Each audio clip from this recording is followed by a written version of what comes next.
Ведь каждая женщина купится на такую фразу: «Попейте контрацептивчики, пусть яичники отдохнут, вы сохраните аварийность». Поэтому, дорогие женщины, вас, как всегда, ввели в заблуждение. И когда вы верите таким утверждениям, то отдыхает только один орган. Это и если вы спросите врачей, что такое прогестероновое действие или что такое прогестероновое свойство, большинство из них не даст вам ответа, ну или... И этот кто-то, скорее всего, другая женщина начала выполнять всю работу в доме, в том числе роль жены и матери. Сама же хозяйка сидит в темноте и не понимает. Это чудовищное утверждение, что яичники отдыхают во время приема гормональных таблеток, придумано не врачами, не ими, а теми, кто поставляет контрацептивы врачам для их реализации врачами. Ну, чтобы заработать, врачам нужно что-то продавать, согласитесь. И чтобы продажи шли хорошо, как раз и был придуман этот обман, что яичники отдыхают. Ведь каждая женщина купится на такую фразу: «Попейте контрацептивчики, пусть яичники отдохнут, вы сохраните авариальный запас и продлите свою молодость». Я скажу вам, что происходит как раз наоборот. Вам в очередной раз сказали неправду, а вы в очередной раз поверили.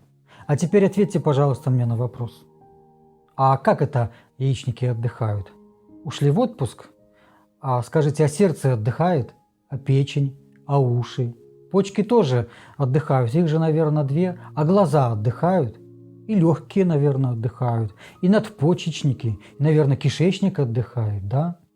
Поэтому, дорогие женщины, вас, как всегда, ввели в заблуждение. И когда вы верите таким утверждениям, то отдыхает только один орган. Это ваш мозг, ум и критическое мышление. Некоторые женщины, которые особенно боятся контакта с самой собой и всячески противятся любить себя, говорят: приведите ссылки на статьи и результаты исследования, где говорится, что яичники не отдыхают, потому что все наши врачи говорят, что отдыхают. Но не могут же все врачи врать.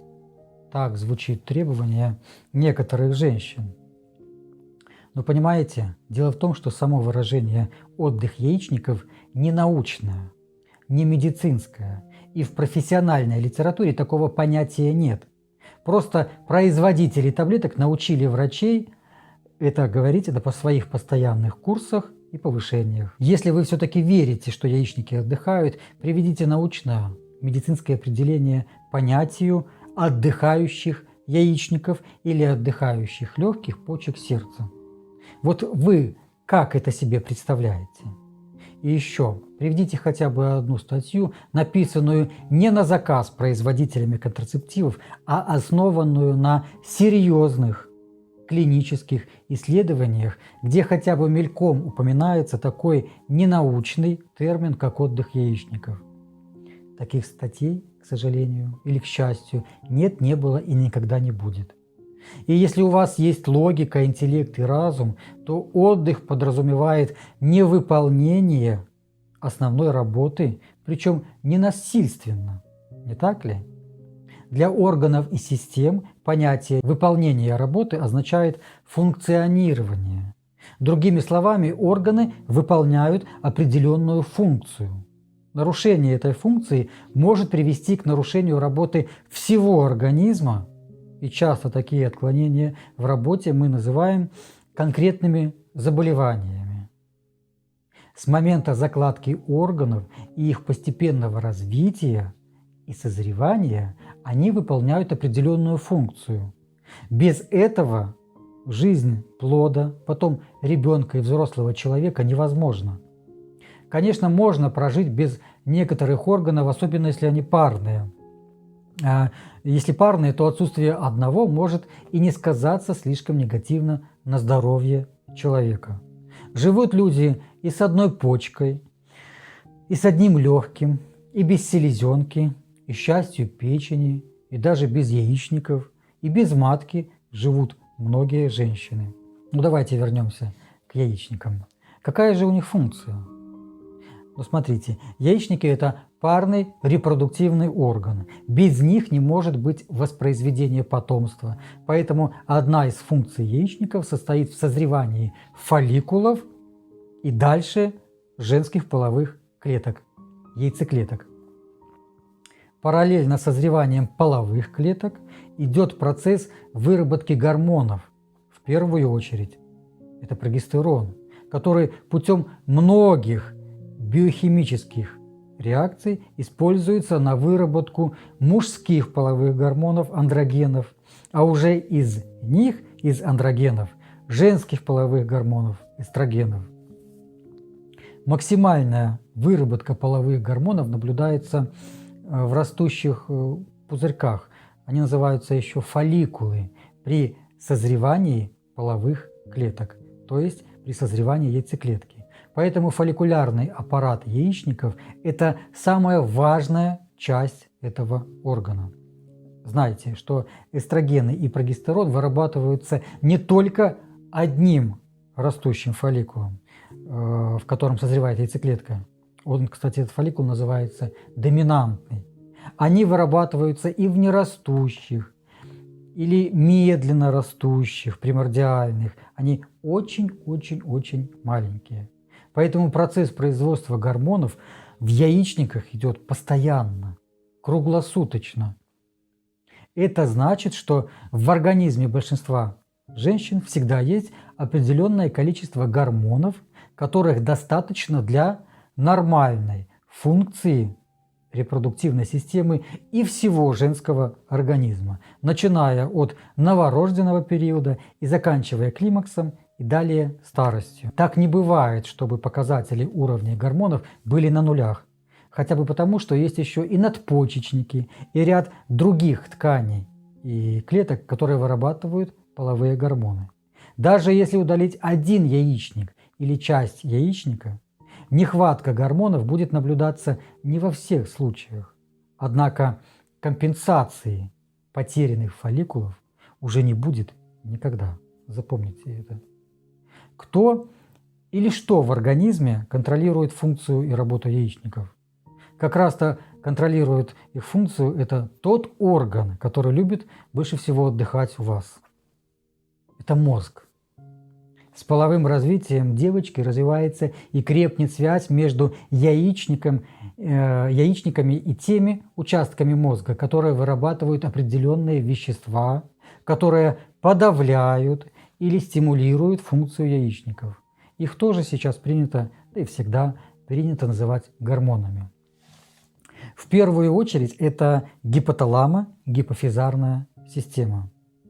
Процесс становления механизма регуляции функций яичников заканчивается у девушки примерно к 21-22 годам. У некоторых женщин немножко позже. Не вникая в подробности взаимосвязи гипоталамо-гипофизарно-яичниковой оси, важно понять, что при повышении уровня гормонов яичников в крови во время созревания фолликулов автоматически включается выработка определенных веществ в мозге, тоже гормонов, которые будут тормозить рост фолликулов. И наоборот, понижение уровня гормонов яичников в крови будет стимулировать выработку тех гормонов гипоталамуса и гипофиза, которые будут стимулировать созревание яйцеклеток. Он так и называется – фолликулостимулирующий гормон. ФСГ. Существует ряд взаимосвязей между яичниками и другими органами и системами, в том числе и с психикой, и с мыслительными, то есть когнитивными способностями. Ну а теперь давайте разберемся, на чем основано контрацептивное действие гормональных препаратов. Смотрите, почти все без исключения гормональные контрацептивы содержат синтетический прогестерон, прогестин, ибо их действие основано на прогестероновом действии, якобы прогестероновом действии. И если вы спросите врачей, что такое прогестероновое действие или что такое прогестероновое свойство, большинство из них не даст вам ответа, или же ответ окажется неправильным. А прогестероновое действие определяется количеством прогестерона или прогестина в крови, которого достаточно для подавления созревания половых яйцеклеток, то есть подавления овуляции. Конечно же, прогестерон и прогестины могут дополнительно иметь и другие свойства, что также может повышать противозачаточный эффект. Когда женщина начинает принимать гормональные контрацептивы, то сразу же создается искусственный гормональный фон, не ваш, а заодно и искусственный менструальный цикл, не ваш. При этом рост и созревание фолликулов прекращается, хотя не всегда это происходит полностью. Это зависит от дозы и регулярности приема препарата. Овуляции у вас нет. Естественный ваш менструальный цикл, натуральный, прекращается. Если гормональные контрацептивы принимать в постоянном режиме, без перерыва в 7 дней или таблеток-пустышек, то менструации не будет. Хотя иногда могут возникать, даже часто, прорывные кровотечения. Необходимо помнить, что у женщин, которые принимают гормональные контрацептивы, нет не только собственных естественных менструальных циклов, также нет своих собственных естественных менструаций. Их нет. После приема 21 гормональной таблетки и перерыва возникает кровотечение отмены.